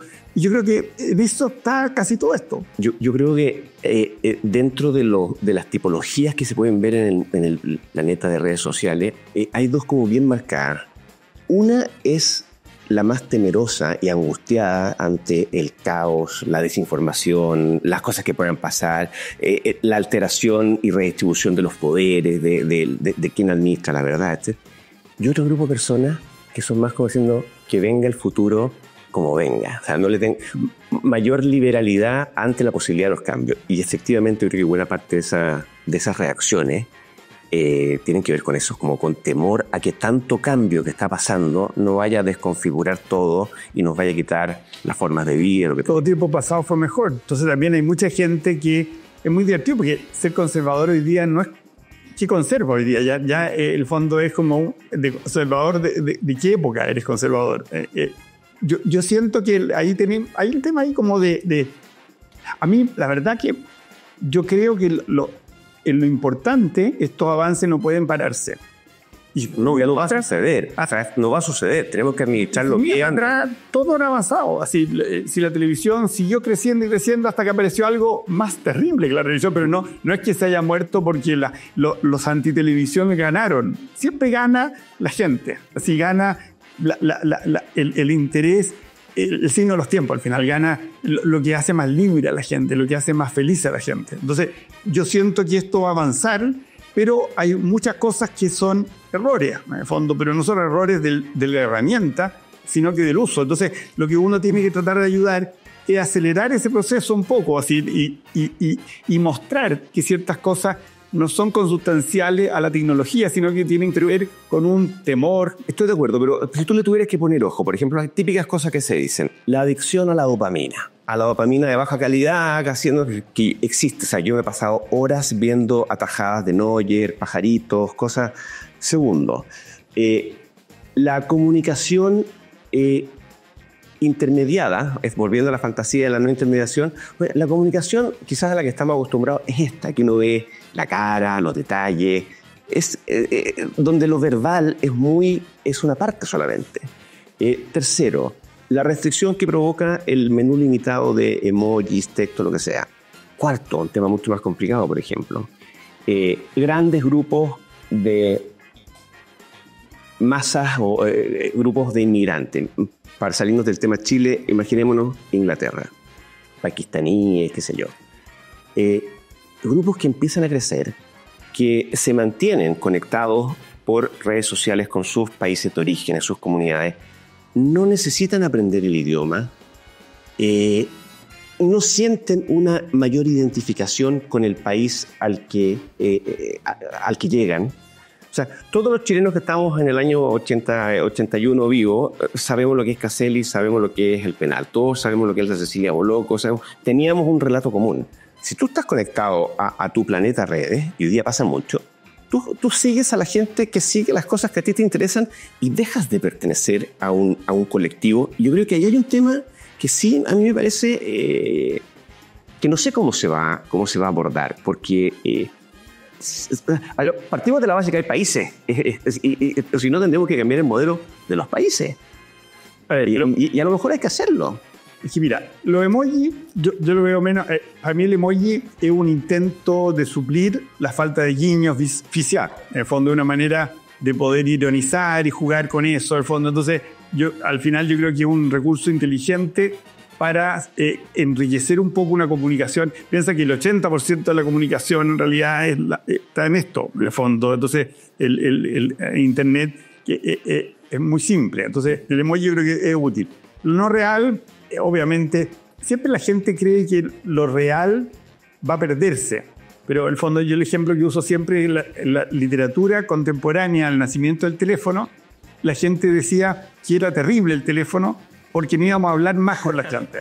Por eso íbamos a usar el teléfono. Entonces, nadie iba a hablar con la gente. Cuando no se dan cuenta que hoy día hablamos 1000 veces más de lo que hablábamos antes sin teléfono. No perdemos el contacto con la gente. Se puede ser al revés el problema. Seguimos estando con la gente. Yo me acuerdo de mi mujer, que es española. Cuando iba a España antes de Internet, había un rato largo en que tenía que ponerse al día con su hermana. Tiene 6 hermanas. Entonces, en el fondo, todo se discutía, todo. Ahora ya está al día todo el tiempo, porque están viendo hasta con qué ropa andan vestidas todo el tiempo. Entonces, cuando se juntan, no dejan de juntarse. Y la conversación es igualmente apasionante, pero ya no tienen que hablar de qué pasó hace 2 meses, sino que hablan de la vida normal. Claro. En el fondo, entonces, da lo mismo un poco donde esté. Pero sígueme, buena, el cariño sigue existiendo, etc. Entonces, yo creo que lo real y no lo real, al final, más gregarismo. Siempre va a ser más de gregario. Entonces, quedan 2 temas que... La dopamina para mí es un gran tema. Yo creo que esta idea de adicción, yo creo que la misma dopamina, evidentemente hay una satisfacción inmediata que la están aprovechando estos aparatos, como lo aprovechó el tabaco en su momento. Creo que el celular, en un momento se dijo que el iPhone era el producto que más éxito había tenido en el mundo, y superó a la cajetilla Marlboro, en el fondo, y es porque sin ser adictivo. En el fondo se decía, cuando se hizo esto, dirán, mira, sin tener adicción había superado, pero en realidad tenía una cierta adicción, que era esta dopamina. Pero la dopamina no es adicción, sería adicción, así es como toda cosa, es gratificante, pero ¿qué es adicción? Adicción en la droga, por ejemplo, tú necesitas cada vez más, en el fondo, para el mismo placer. Aquí el placer que tenés tú es conectarte con la gente. Si en el fondo tú no eres adicto al aparato, eres adicto a la gente. Y no podemos enfrentar esa adicción a la gente. A ti te interesa. Eso somos humanos y nos interesa. En parte, lo que tú... A mí siempre me llama la atención esa imagen de la Capilla Sixtina, donde está el padre. Es darle la vida. O sea, tú entras en contacto con alguien y es el origen de la vida. Y eso siempre te va a dar. La poesía de Borges muy bonita, en esto del día del Valentín, que decía que algo bien dicho por Borges, pero era una cosa así como: he establecido una conexión, cambié. Al fondo, así, y es como una cosa cortita. Los vínculos, nosotros vivimos de eso. Se creó un vínculo, es definitivo, al fondo, así. Entonces, por eso para mí la dopamina yo creo que hay que manejarla con cuidado. La dopamina está en casi todas las cosas buenas. Es decir, es mucho más grave, y hay un experimento científico, tú lo debes saber, de privación de dopamina, y la gente se muere. O sea, es mucho más grave que no la haya. Sí, ¿no? A los ratones se morían, no tomaban más agua si les quitabas la dopamina. Así, si tú les sacabas el fondo, pues son contactos, son ¿cómo se llama? Neuronas, así son vínculos. El fondo que tiene un nombre esto, pero facilitan que se conecten. Al final hay toda una idea que es muy bonita, que en vez de pensar tanto en los genes, si uno se enfoca más en las células, uno entiende mejor el tema de la dopamina, porque son contactos cerebrales, en el fondo, que se fomentan, etc. Entonces tú le sacas esos contactos y la gente no come, no tiene ganas de nada. Entonces, tú conoces, hay un experimento que hoy día no se podría hacer por las normas éticas, entonces, pero hay un rey que quería ver cuál era el lenguaje natural de los seres humanos. O sea, si tú no los exponías a contacto con mayores para que imitaran, ¿qué iban a hablar? ¿Qué pasaba? Se morían. O sea, si a un humano lo deprivas de comunicaciones, de contacto con otros, de interacción, se muere. Yo creo que somos una especie que funciona así, es decir, es parte de nuestra vida. Entonces, llegamos al último punto que yo lo encuentro muy bonito, pero también por matices, que es el tema de los inmigrantes. Hay un libro de un autor que es bien polémico, porque él después hizo un libro se llama Sodoma, un libro que hizo sobre... Sí. Ese tipo hizo un libro sobre Internet, antes de ponerse a hablar del Vaticano y de los temas como relacionados con ¿cómo se llama? El OK y toda esa cosa. Escribió mucho sobre Internet, tiene un libro muy bueno, y no recuerdo el nombre, si no lo diría, no me acuerdo el nombre tampoco del autor, pero es muy conocido, es fácil, si ponen Sodoma lo van a encontrar. Y el tipo dice que Internet a pesar de es como contraintuitivo, pero no homogeniza, sino que profundiza las identidades. Es decir, Internet son distintas. El Internet da el ejemplo de Soweto y de La Habana, de fondo, y de Nueva York. Son Internet, la razón de ser de las redes completamente distinta en los lugares. Es decir, el Internet de la resistencia ante la dictadura es muy distinto al Internet de la democracia, de las minorías. Cada uno de esos Internet son distintos. Entonces, la gracia de esto es que se van creando esos Internet. Entonces, ya no podemos pensar que va a haber un Caselli, en el fondo. Es decir, Chile ya algo que nos vaya todo más complejo, como es. A este país no venía nadie, en el fondo. Si aquí queremos al amigo cuando es extranjero, porque no venían. Los que venían eran dos tipos muy elegantes, gastaban mucha plata y por eso los queríamos tanto. Pero cuando vino gente pobre y necesitada, ya no nos gustó más el migrante. Así nos gustaba el migrante que venía y era como muy productivo. Claro, el era más blanco que nosotros. En el fondo, ya toda esa cuestión estaba bienvenida. Pero cuando viene el inmigrante de verdad, que es el que está sufriendo en Europa, cuando viene la gente de África, es decir, que es un tipo que de verdad viene por necesidad. Yo creo que... Y es un sobreviviente, un tipo que está... Es un tipo... ¿Por qué tenemos derechos sobre esta tierra? Un derecho especial, si toda esta tierra siempre ha sido espacio de migraciones. En el fondo, yo físico me he preguntado mucho y solo tengo una respuesta. Es posesión militar. ¿Por qué estamos? ¿Por qué es nuestra? Porque la tomaron, punto. Pero ese tomado... es arbitrario, sí, no es derecho social, es una convención, no es de derecho natural. No. Y es una cuestión porque es discutible. Entonces, hoy día, por ejemplo, Londres, lo fascinante de Londres, lo fascinante de Nueva York, ¿por qué nos gusta tanto ir a ese lugar? No es tanto por las obras como por lo que hay, lo que pasa ahí, la interacción, las comidas, todo lo que sucede en ese lugar. Y esto en Chile, aquí, comíamos papas con charquicán, de fondo, y los peruanos nos abrieron, los argentinos primero. Sí, no sé, yo hoy día la inmigración enriquece mucho. Por eso, entonces, yo creo que nosotros tenemos que asumir que esto cambia. Todo tiene límite, es decir, es verdad que no podemos manejar esta sociedad si no definimos una cierta forma de hacerlo. Y yo creo que, aunque duela, uno tiene que al menos entrar en esa discusión. Yo hace poco estuve visitando la Alhambra y conversando con el tipo que manejaba el tour. Uh-huh. Te mostraba cómo fue mejorando la Alhambra el primer, no sé cómo se llamaban los jefes de los árabes, segundo, el tercero, y después vino un católico que hizo la cuarta parte de la Alhambra. Y tuve una evolución impresionante de una cosa muy bonita, ya una cosa increíble, con una hueá que se manejaba de una manera increíble, con unos detalles, y de repente pasaba una cosa que era como la Edad Media española, donde tú decías, a ver, pero ¿cómo puede ser que esto sea lineal y nos hayamos pegado este costalazo? ¿Por qué? Porque si tú examinas la historia de lo que se llama como la época en que España estuvo conquistada, en esa conquista nunca se prohibió el catolicismo, nunca se prohibió el judaísmo. Era una vida súper mezclada. Había unos tributos, unos árabes, pero los árabes en esa época eran los que tenían la matemática, eran los más avanzados, en fondo. Entonces, piensa el baile árabe, las mil y una noches, qué pesado, o sea, toda la ciencia, los misterios, el erotismo, era lo más top del mundo. Entonces, en el fondo, evidentemente, después, cuando vino la época católica, fue una época de guerra, entonces fue como, matemos a estos tipos, y se perdió. Es decir, yo creo que la migración es un fenómeno que, yo creo que es un tema súper complejo, que yo encuentro que hay que discutirlo, etcétera, pero es muy difícil tener una postura no populista porque nos afecta mucho, ¿no? Un poco lo que tú decís, es muy irritante que te estén cambiando tus formas de vivir, en fondo, pero en gran parte tiene que ver con que la sociedad no es capaz de darle a esta gente, sí, problemas como lo que tenemos hoy día en las poblaciones, en fondo, es porque el Estado se está retrayendo. En fondo, sí, el gran problema de las tomas es que el Estado no está ahí, entonces no tienen consultorio, no hay, es decir, se fomenta en ese lugar el abuso, el asesinato. Yo no puedo creer que para que no haya incendio en una zona, en una región del país, haya que poner toque de queda. O sea, tan retirado está el Estado que no pudo identificar a los 40, 50 tipos que están. Pero otro tema, o sea, de lo mismo pero mirado desde otro punto de vista. O sea, no lo miremos como preocupación. O sea, ¿qué cosas deberían venir? ¿Qué cosas si tú estuvieras así, si te pidieran una asesoría, si te dijeran, ¿qué aprovechamos? ¿Cómo nos metemos mejor a esa ola que viene? ¿Qué cosas deberían estar pasando? Yo creo, ya hemos dicho varios, o sea, educación para saber usar estas cosas.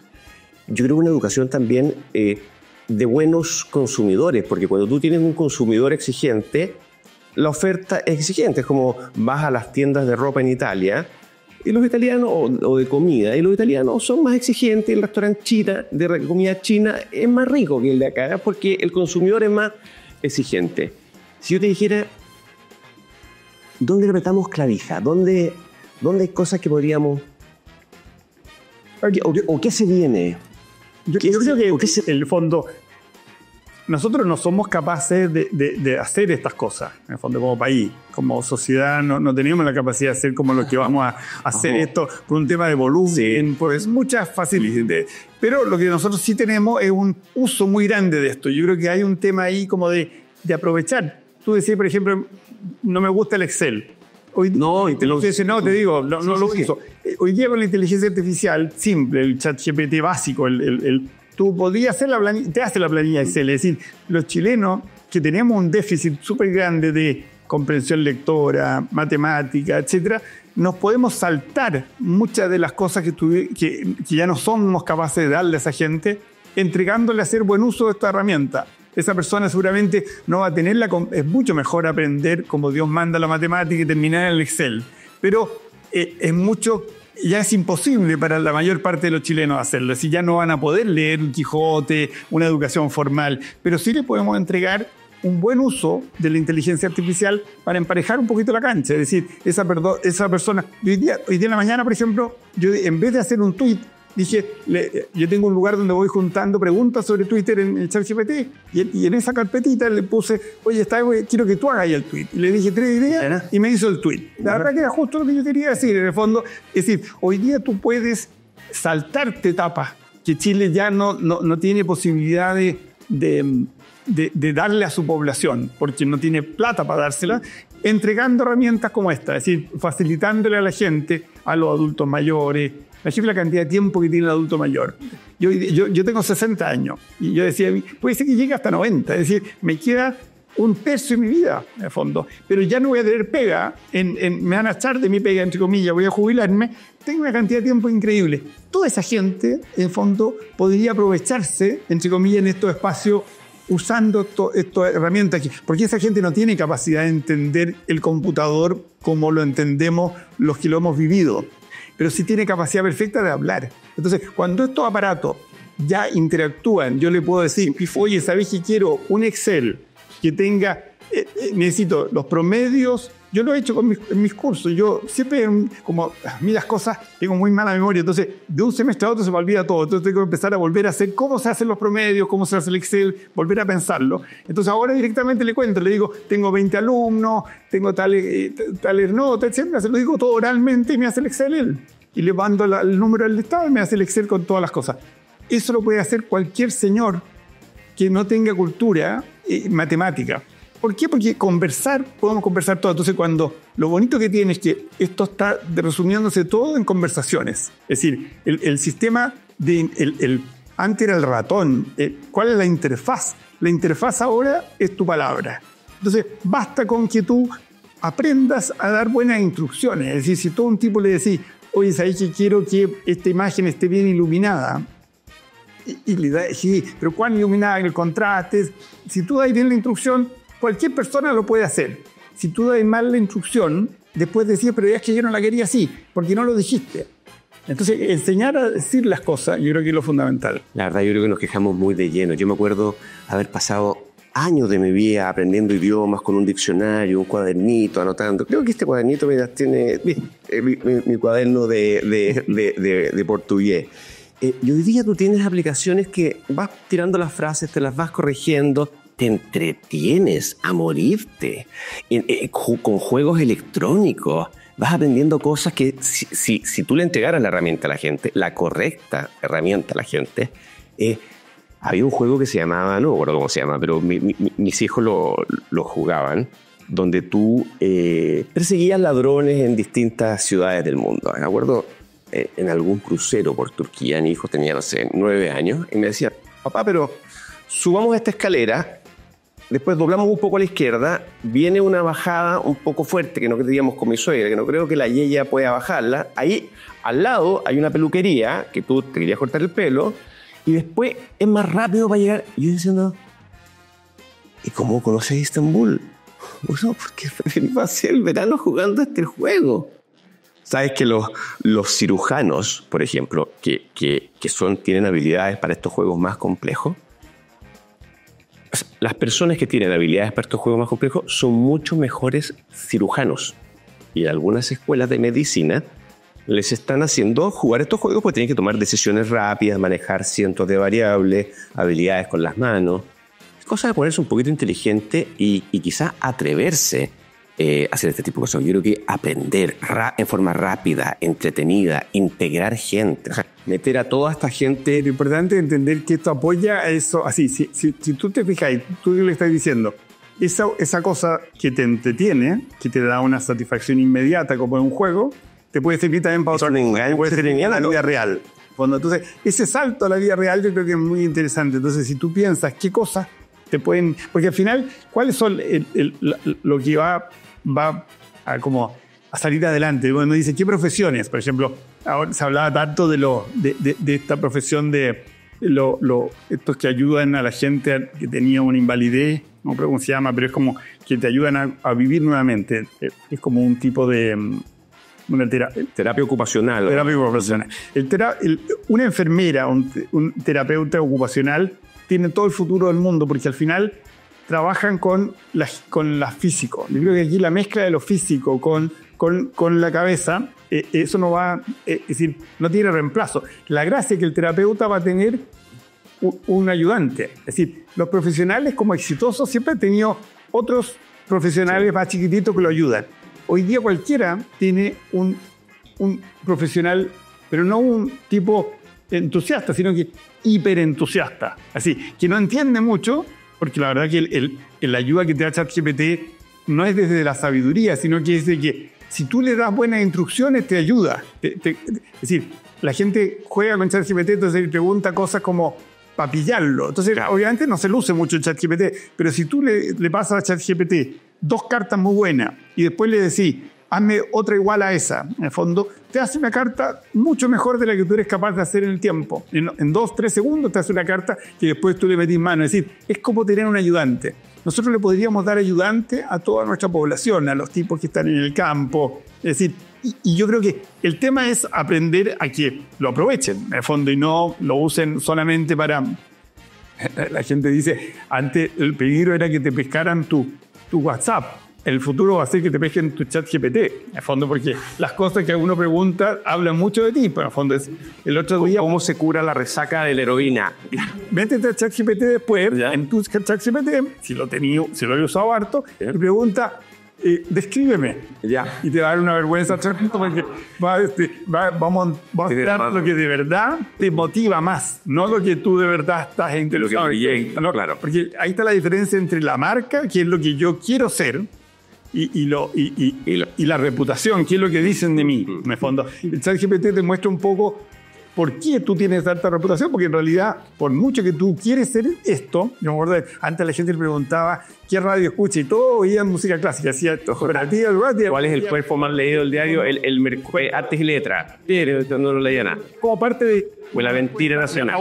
Pero no era una mentira, era como lo que me gustaría hacer. Es decir, a la gente le gustaría leer Arte y Letras, pasa que no tiene tiempo para hacerlo y le da lata, entonces prefiere al final leer la parte del deporte. Pero no es que no te está mintiendo, sino que es su autoimagen, es lo que él le gustaría hacer. ChatGPT te cuenta la firme, te dice, la verdad que tú, por lo menos desde que te conozco por tus preguntas, pasáis todo el día metido al teléfono. Tus preguntas son estas, porque lo que te interesa de verdad es esto. Entonces, en el futuro la duda va a ser que no vaya, que el juez no tenga el ChatGPT mío, ¿no? Claro. Y eso hace que, yo creo que el tema es que lo usemos mejor, es decir, porque tú ChatGPT, como todo en la vida, puede ser una porquería de uso, puede ser para copiar, como están en la universidad, están y hagan tesis y cuestiones, pero también puede ser para hacerte más fácil la vida en lo irrelevante y tú concentrarte en hacer tu pega que tú sabías. Es decir, un tipo, el vendedor de La Vega, es un genio, en el fondo. Y no gana como genio, porque a pesar de que es un comerciante espectacular, en parte porque no ha tenido cierta instrucción. Las primeras líneas en las protestas son tipos que tuvieron una vida sin ninguna instrucción, entonces ya andan con los pelos, hablan de un flaitismo, que es imposible inglés en la sociedad. Quizás con esta herramienta nosotros podemos emparejar un poquito la cancha. O sea, yo creo que uno se queja de lleno. La gente le encanta buscarle los peros a las cosas. Cuando éramos chicos, la televisión, la caja de los tontos, siempre la paranoia se viene. Pero las ventajas que tú te das, o sea, tú tienes una gotera en tu casa, le sacas una foto, se la mandas al ChatGPT de la multitienda, te dice, mire, usted tiene que lijar, comprar una brocha de tal característica, un barniz de tal y tal, los diagnósticos médicos, el emparejamiento, la democratización de los accesos a todo. Hoy día esto es la mejor universidad del mundo si tú tienes disciplina y ganas. Y cuando la gente dice, bueno, y cuando todas las pegas las haga esto, ¿qué vamos a hacer nosotros? Digo, esto. Mira, quizás me pondría música y si pierdo la vergüenza, bailaría. Jugaría a la pelota.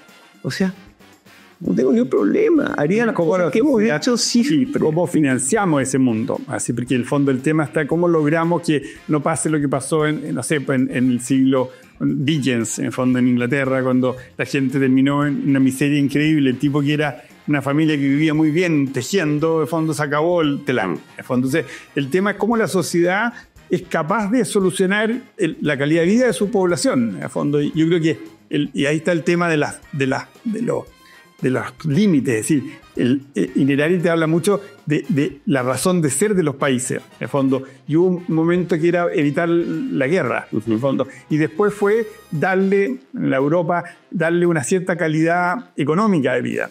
Y él dice que ahora el tema es administrar el conocimiento. Y en esa administración de conocimiento hay que tener cuidado porque es muy sofisticado el tema. Así, ¿qué es lo que es? Es decir, el gran problema de la falta de confianza en las instituciones es esta idea que el poder tiene asesores en uno les llaman asesores, los otros les llaman como... sí, los expertos. Los expertos son como... A la derecha le gusta hablar de expertos, asesores, pero lo otro tiene... Lo otro intelectual. Claro, exacto. Quiero decir, cientistas políticos. Son como los que ellos definen. En el fondo, en vez de preguntarle a la gente, ellos definen. Entonces, ¿cómo? ¿Y qué es lo que dice Daniel? Es que dice... El manejar el conocimiento tiene que ver también con el manejo de la inteligencia colectiva. Es decir, ¿creemos o no creemos en la democracia? En el fondo, ¿quién decide estas cuestiones? ¿El político o el asesor? Porque va a haber un asesor que le va a decir, ¿sabes qué? Para enfrentar la pandemia, la economía necesita que la gente siga en la calle. Y el otro asesor le va a decir, la única manera de parar la muerte es que se confine a la gente. Son dos asesores súper serios, bien intencionados, así uno le puede sacar toda la cosa ideológica. El político es el que tiene que decidir. Y para eso lo elegimos, es decir, porque el conocimiento nunca te va a resolver, no te va a dar la solución política, te va a decir, ¿sabes qué? Ten en cuenta esto y el otro debe tener en cuenta esto. Y hoy día tenemos a Trump y después teníamos a Biden, en el fondo. Es decir, son políticos distintos que van a decidir usando ese sello. Y uno puede llegar a extremos de tener un tipo como Putin, en fondo, o Maduro, en fondo, que es irritante el caso de Maduro cuando tú lo oyes hablar, pero ahí está, en el fondo. Entonces, ¿cómo lidia con ese personaje? Pues, qué bueno que tocaste este tema antes que terminara, porque yo creo que es de las cosas más fascinantes que se viene, porque efectivamente la famosa democracia representativa no eran tan representativas, tenían 1.000, 2.000 personas que eran los políticos, que son los que deciden a quienes se meten en la papeleta, a quienes le dan la oportunidad de estar. Y luego se hace esta pantomima cada 4 años donde la gente va, vota por los que eligieron para poner en las papeletas, con ese grupo ya reducido, otras personas. Pero después tu opinión no vale nada. Hoy día las audiencias, las masas, están pudiendo opinar, están pudiendo interactuar. Se hace una viralización de un tema y cae un ministro, se paraliza la compra de una casa o de lo que sea. O sea, hay mucho poder. Pero sobre todo, yo creo que el tema más central es esta dualidad entre democracia y burocracia. Lograr hacer algo en los 4 años es muy difícil, porque la cantidad de toma de decisiones que está entregada a los... Pues, da lo mismo, el político, científico, lo que sea, o los planes de las instituciones, los DOM. Es brutal. Entonces, yo creo que se va a producir un reordenamiento hacia mayor poder de la gente, más democracia, pero que va a hacer temblar un poquito las estructuras, porque los poderes ejecutivos se van a tender a consolidar o van a tender a ofrecerle un plan a la ciudadanía y luego decir, vine a cumplirlo. A mí esto no me lo para un juez, no me lo para el DOM, no me lo para fulanito de tal. Y yo creo que es una época interesante y convulsionada y que vamos a alcanzar a ver. O sea, la estamos empezando. No, yo creo que la estamos viendo. Yo creo que hay riesgo evidente en lo que tú estás diciendo. Pero yo creo que hay que atender una cosa, que el fondo de la democracia se bloqueó fondo en los últimos años con la polarización. La gente como que llega al gobierno con fórmula un poco populista, pero para llegar al gobierno, en la campaña y en la vida, destruye al otro por esta cosa identitaria, entonces destruye totalmente la posibilidad de conversar con el otro, en el fondo, y cuando llega, ocupa la silla del poder, no tiene poder. ¿Por qué? Porque la misma institucionalidad democrática exige ciertos consensos. Y no hay ninguna posibilidad de hacer consenso. Es decir, nosotros hemos tenido gobiernos que han ido pasando, hemos tenido una alternancia perfecta todos estos años, y cada uno de esos gobiernos le ha negado el agua al siguiente y ha repetido la misma práctica. En fondo, entonces, tú tienes una salida, que es la salida Trump, de decir, ¿sabes qué? O Milei, en fondo ya paso por encima del sistema y le digo a los jueces, en fondo, me estáis matando al momento, enfrento a los jueces y vais enfrentándolo un poco a golpe de performance, un poco de actuación. Y eso es una manera de aleonar a las masas que le llaman. Y asegurarse que los mismos jueces se asusten, etc. Y un poco lleva un camino. El otro camino es que aprendamos a entender que el gobierno no te da poder salvo que construya una cierta mayoría de fondo parlamentaria. Es decir, el verdadero poderoso, así, si de verdad le cayera la teja hoy día a la izquierda, a Boric, pero no solo a Boric, sino que al establishment de izquierda, que el éxito del próximo gobierno pasa porque ellos estén metidos en el gobierno, aunque pierdan, en el fondo, de alguna manera, en el fondo, y no sigan volviendo a repetir la historia que le hicieron a ellos ahora a la derecha. Yo creo que ahí se puede cambiar también de otra manera un poco lo mismo, es decir, darse cuenta de vuelta que parte de la solución la tiene el otro y que tú no estás viendo toda la solución, porque si tú dejas que solo la derecha gobierne, al final se fijan en unas cosas, en el fondo, entonces uno termina diciendo, mira, parece que estuvieran gobernando para los empresarios.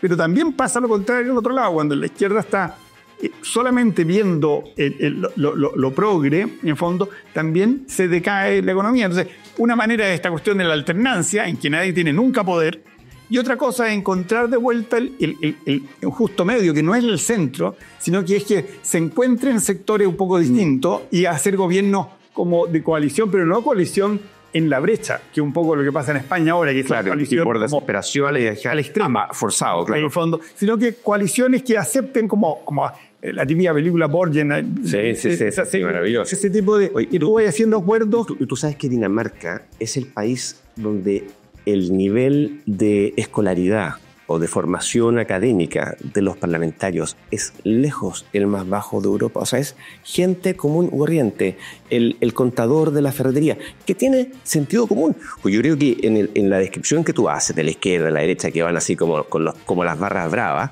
lo que se saltan es a la mayoría de la gente. Porque la mayoría de la gente no está en ese pendular, le interesan cosas mucho más simples como llegar tranquilo a la casa, comprarle un regalo a la hija para el cumpleaños, que haya pega. Son cosas mucho más simples que permitirían, espero yo, o sea, son ilusiones que uno tiene, pero con gente un poquito más normal en la política, aliarse a cosas.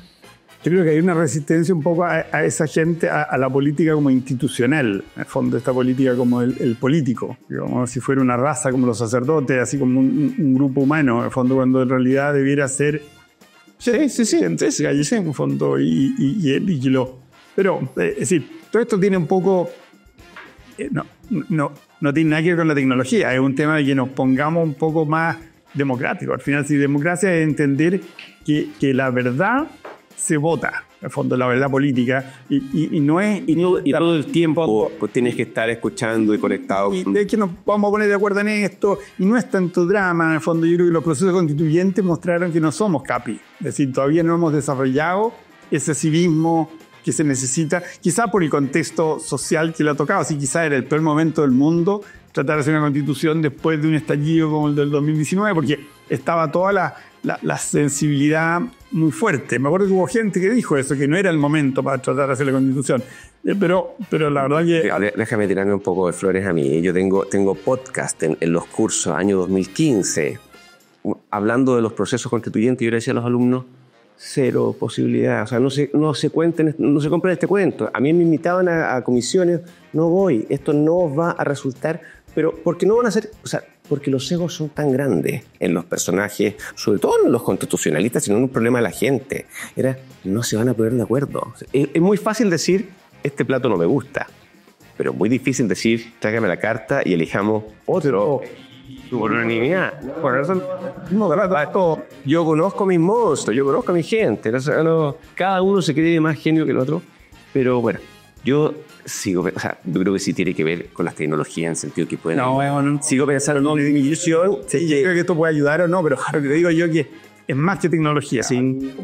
Sí, la verdad es que la tecnología es la capacidad que tenemos de vivir juntos, en el fondo, y con quién estamos dispuestos a estar de acuerdo y hacer una sociedad común, en el fondo. Yo creo que eso no es fácil hacerlo con el que está muy lejos de ti, pero yo creo que si tú lo pensáis bien, han habido avances en este país mérito de los distintos grupos. Es decir, si hoy día no se podría pensar en una sociedad sin el derecho a la silla, no sé, que seguramente en su momento fue una demanda súper ultra, y esas demandas ultra decantan y al final se termina siendo razonable. Es decir, el que hoy día las AFP se hayan salvado es una muestra de cómo había algo ahí que no era tan demente como se decía. En el fondo, quizás es la racionalidad nomás. A mí me gustan mucho estos momentos como de encuentro en que se ponen de acuerdo a la fuerza, porque nadie se pone de acuerdo por gusto, se ponen de acuerdo a la fuerza los sectores y tienen que hacer juntos algo.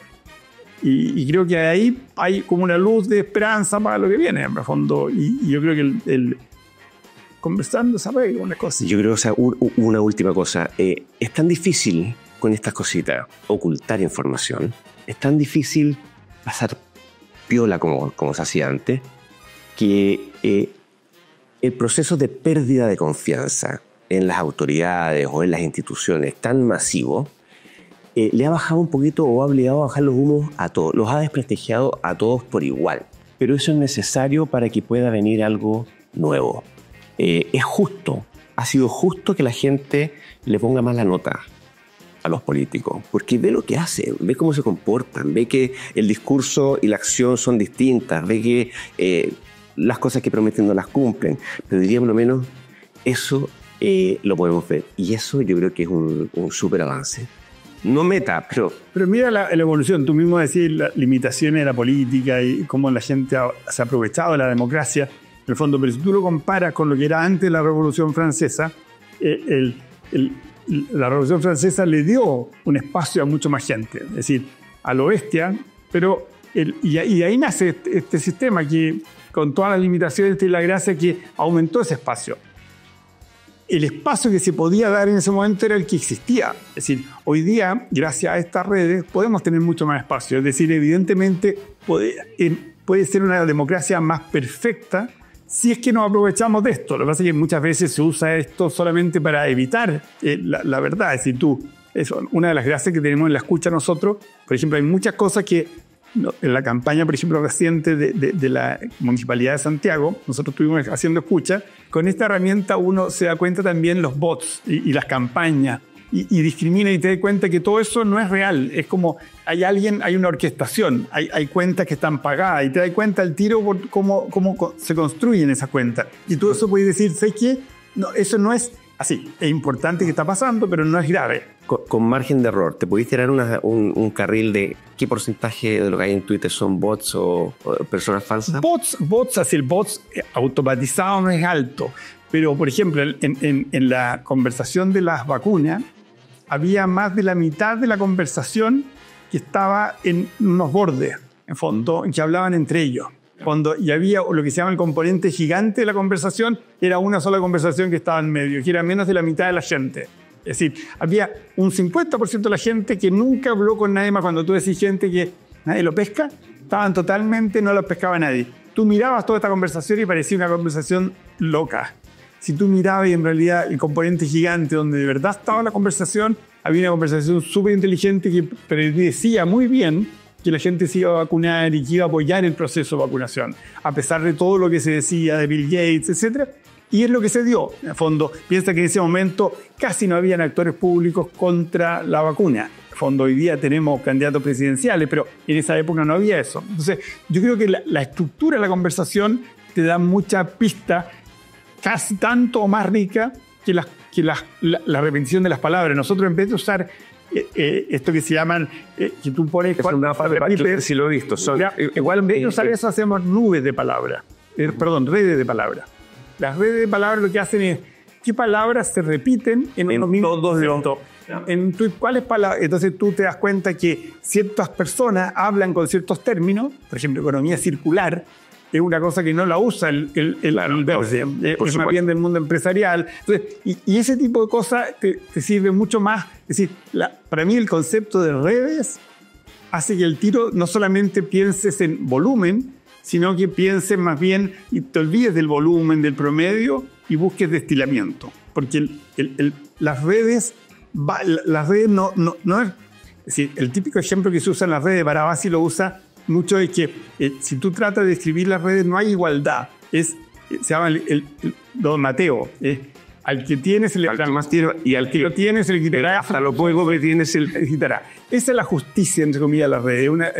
¿Esto pasa en todo o pasa en Twitter? No, pasa en las redes, en química, biología. Ese es un fenómeno que se llama la ley del poder. Que si acá hay 10 personas en esta sala y entra un undécimo, y están estos grupos repartidos, él se va a tender a juntar con el grupo más grande. Es más fácil entrar ahí que irte directamente donde un tipo solo. Claro. Entonces, ese producto, eso pasa en todas las redes. Entonces, cuando tú empiezas a analizar esto, aprovechándote que son redes y que tenés tal volumen de información, puedes sacar, para mí eso es la escucha, más que la escucha de sapear. En el fondo, más que oír, oye, cómo habla la gente, es ver cómo lo considera un delito, porque en realidad quizás no considera delito, es cosa de ver cómo lo trata. Si la gente habla de fentanilo de una manera o de otra, ¿es delito o no es delito? 100%. Oye, y la composición de las distintas redes, de las más importantes, es muy distinta. Esto que se dice que Facebook es de viejos o que el TikTok es de jóvenes. No, sí, es muy distinto, pero en Chile, ¿cómo es? Yo diría que son como... Lo más distinto que tienen es el tipo de objeto que se comparte. Es decir, en TikTok es un tipo de video que no es una cosa generacional, socioeconómica. Sí, en el caso chileno, por ejemplo, TikTok, en la época ya de Kast, estoy hablando de José Antonio Kast, y cuando fue la elección, en Chile el TikTok a nivel popular atravesaba todas las edades. En la clase alta era un tema más juvenil, pero en la clase popular era totalmente transversal. Yo creo que hoy día debe ser mucho más transversal también en la clase, ese TikTok ha ido imponiéndose. Entonces van cambiando la cosa etaria. Yo te diría que va bien el objeto. ¿Cuál es la gracia que tiene Twitter?